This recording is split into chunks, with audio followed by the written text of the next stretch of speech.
The Golden Lion Tamarin people's brushed back mane definitely enhances their appearance, and they can even make the hair stand on end to make it look bigger if necessary. Please continue watching to learn about these spunky residents of coastal Brazil.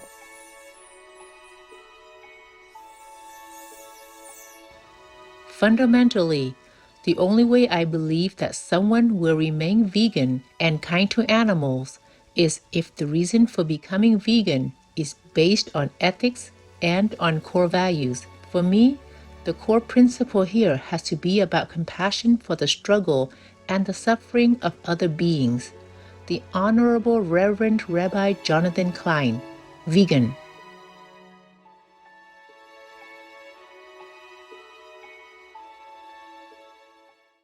Tudo bem?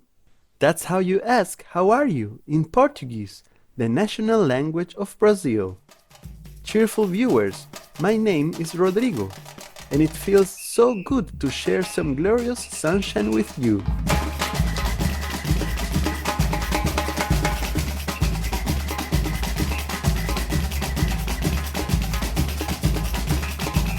Energetic Brazil wishes you abundant joy and spiritual progress.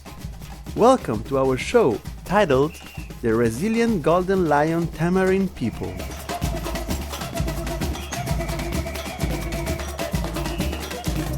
We Golden Lion Tamarin people are small, New World monkey folk that spend most of our time in trees. Our scientific name, Leontopithecus rosalia, refers to two things: the hair that surrounds our face and its bright reddish-gold color. There are 3 other species of lion tamarin people, and we all live in the lush rainforests of beautiful Brazil. My kind is the largest and prefers the Atlantic coast, about 80 kilometers northeast of Rio de Janeiro. With a name that includes the words golden lion, you may have been expecting to see a mightier, more majestic animal person than me. But I think you can see why we were named after the large cat people. The brushed back mane definitely enhances our appearance, and we can even make the hairs stand on end to make it look bigger if necessary. I may not be as grand as a lion person, but I'm cute as a button. Wouldn't you agree?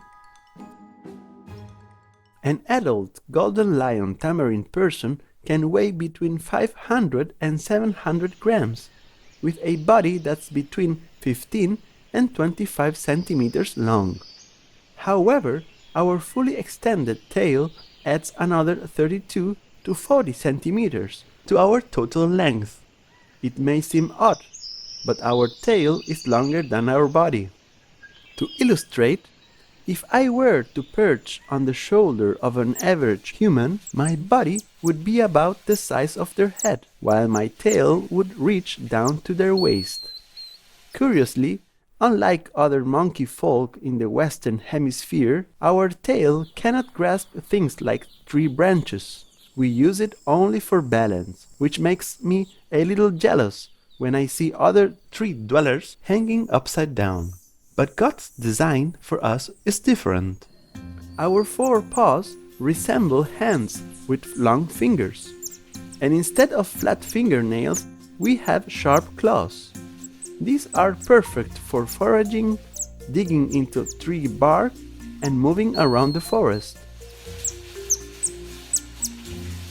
Our hands work together with our powerful leg muscles to leap between trees, while we may be 30 meters above the ground. I think that's quite impressive.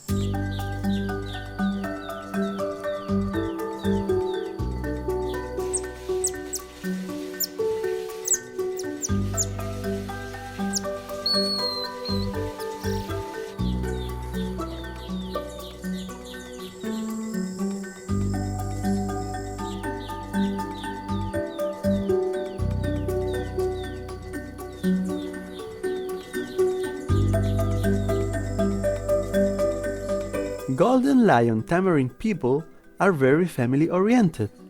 A core group usually consists of a mating pair and up to 6 children. Moms almost always give birth to twins and nurse their babies for 3 months, but everyone cares for them. Dads help out by carrying infants on their backs, and whoever finds food shares it with the others. As with other monkey people, we enjoy grooming each other. It not only keeps us clean and healthy, but it also strengthens our sense of belonging. Besides, it's like getting a massage and feels wonderful. Of course, the little ones play together, learning important life skills and socially acceptable behavior. At the age of 4, offspring typically leave their parents to start their own families or join a larger troop. In communities of Golden Lion Tamarin people, adult females assume leadership roles and inherit their higher social position from their mothers. Any new males who want to become members must agree to obey. Larger troops mark the boundaries of their territory with scent and guard it from outsiders through patrols and vocalizations. Humans describe our sounds to raise the alarm as whines and clucks. To let others in the group know our location, we will use a thrilling call. If we make peeping sounds, we feel friendly, and when we screech, it's usually out of the light.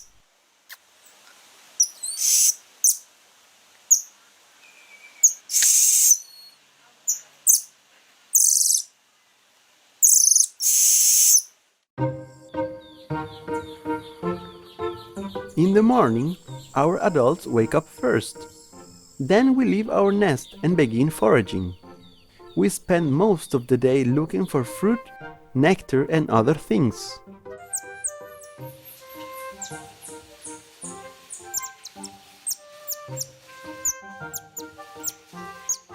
We eat along the way and may stop for a siesta, that's nap in Portuguese, in the early afternoon.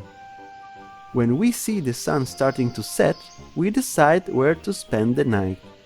You see, our sleep schedule is like humans, but we change our resting place almost every evening to maximize our safety. We like to find a comfortable tree hollow, or perhaps a tangle of lianas high up in the trees to bed down on. When everyone else is tucked in, the adults are the last to retire.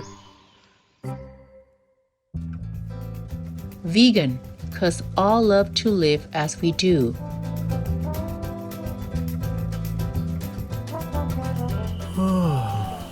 If you don't mind, I think I will take a quick siesta myself and meet you back here in a bit. There is more to come, so please stay tuned to Supreme Master Television.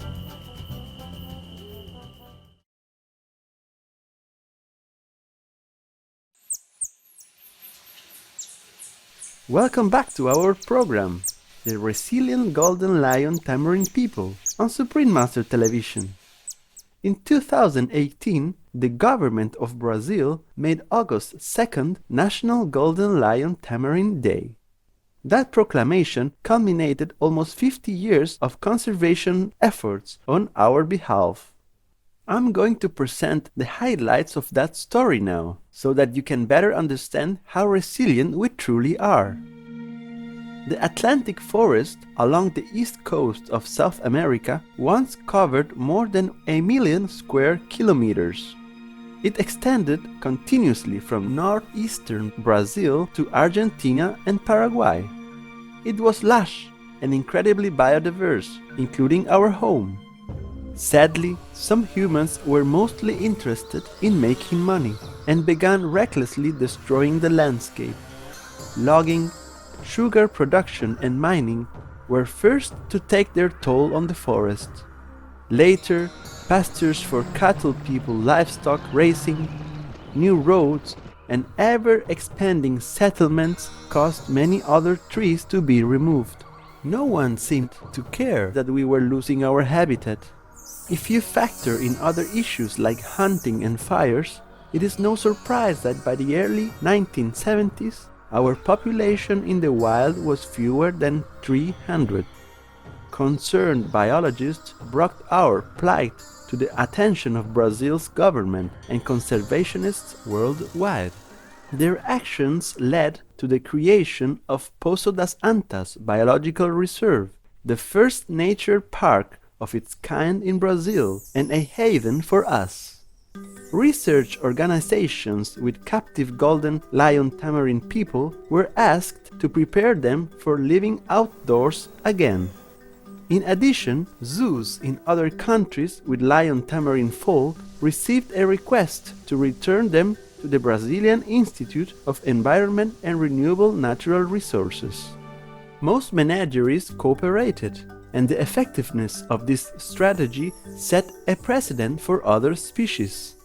Between 1983 and 2000, the Poço das Antas Reserve received almost 150 of my kind, who had been born in captivity. Other individuals were reintroduced to forests on privately owned land. Researchers say that more than half of our population today can be traced back to those successful efforts. And another beneficial tactic was pursued, expanding our habitat by planting trees and securing greenwood corridors between disjointed patches of forest. A survey determined that there were at least 270 of us spread across some 14 isolated areas. Environmentalists decided to capture and transport as many groups as possible to a single safer location. For this purpose, União Biological Reserve was created, and it gradually became a flourishing community. Altogether, the number of golden lion tamarin people living in the wild reached a little over 3,700 by 2014. Unfortunately, it wasn't long before fate tested our viability once more.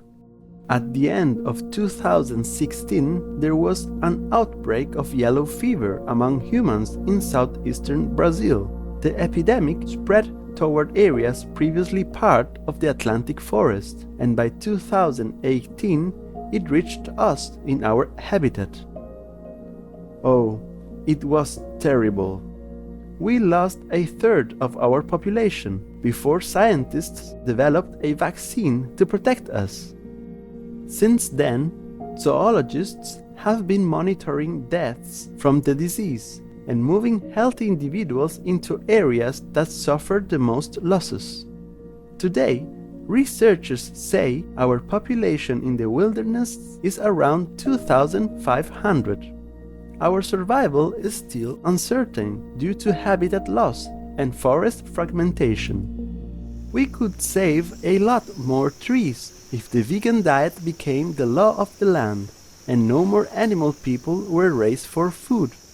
Various non-profit organizations are safeguarding our reserves, developing additional forest corridors, and encouraging local Brazilians to cherish the natural environment.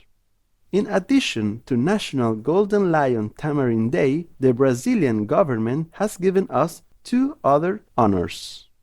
We were featured on a postage stamp in 2016. And we adorn the reverse side of 20 real banknotes. The saga of our rise from a forgotten species to an icon of Brazil's rainforests shows that the world still has some wise and kind-hearted people. Let us pray together that goodness will prevail, and we will all be able to enjoy long and fulfilling lives. Vegan, walk the talk. Considerate viewers, thank you for being with us for our program today. Coming up next is Inspiring Good News in Support of Ukraine, Part 5 of 7, on Between Master and Disciples, right after Noteworthy News. May all earthlings feel mutual affection and serve each other in blissful harmony. Our programs offer many languages. please visit suprememastertv.com/schedule and suprememastertv.com/AW.